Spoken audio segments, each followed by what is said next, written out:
मैं हर उम्र में ख़वातीन को कहता हूँ कि अपना ख्याल रखें। मेरे साथ एक कपल है, मैं नाम नहीं डिस्क्लोज़ कर रहा, 53 साल उनकी उम्र है, लेकिन उनकी बायोलॉजिकल एज बहुत ज़्यादा है। बायोलॉजिकल एज ये होती है अपनी उम्र से बड़े चले जाना। Age is just a number. Age एक नंबर का नाम है। आप सलमान खान को देख लें, शाहरुख खान को देख लें, कतरीना कैफ को, अब वो कहेंगे बॉलीवुड एक्टर है। नहीं, आप पार्लर में काम करने वाली 50-55 साल की ख़वातीन को देख लें, वो 30-40 की लगेंगी।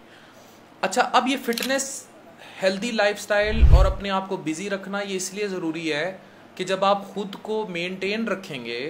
अच्छा, मैं आपको अपना ज़ाती एक्सपीरियंस बताता हूँ। मैं पिछले दिनों बड़ा इन चीज़ों पे थोड़ा सा, जाहिर है मैं हॉस्पिटल कंस्ट्रक्शन में इन्वॉल्व हुआ, फिर करप्ट माफिया से लड़ने लग गया, फिर ये सारी चीज़ें, तो मैंने अपने आप निगलेक्ट किया, तो उतना ही मैं डिप्रेशन में जाने लग गया।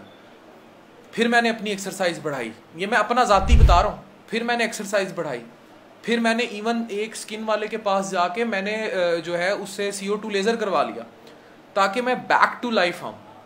ये बहुत ज़रूरी है। अगर आप अपने आप को बिज़ी नहीं रखेंगे और अपने ऊपर तवज्जो नहीं देंगे, अगर आप अपने ऊपर तवज्जो नहीं देंगे, ख़वातीन को स्पेशली, आंटी आपको कह रहा हूँ, अगर आप पार्लर नहीं जाएंगी, 70 साल की उम्र में भी अपने आप को मेनटेन रखें, बाल डाई कराएं। ये अल्लाह ने हुस्न दिया है, चीज़ें दी हैं, इतना प्यारा बनाया। अगर आप अपने आप को डल कर लोगे ना, बच्चे, घर गृहस्थी में औरतें 30-30 साल की, पाकिस्तान में 50 साल की लग रही होती हैं, टिड्ड छड़ देती हैं, फिर मर्द बाहर मुंह मारते हैं।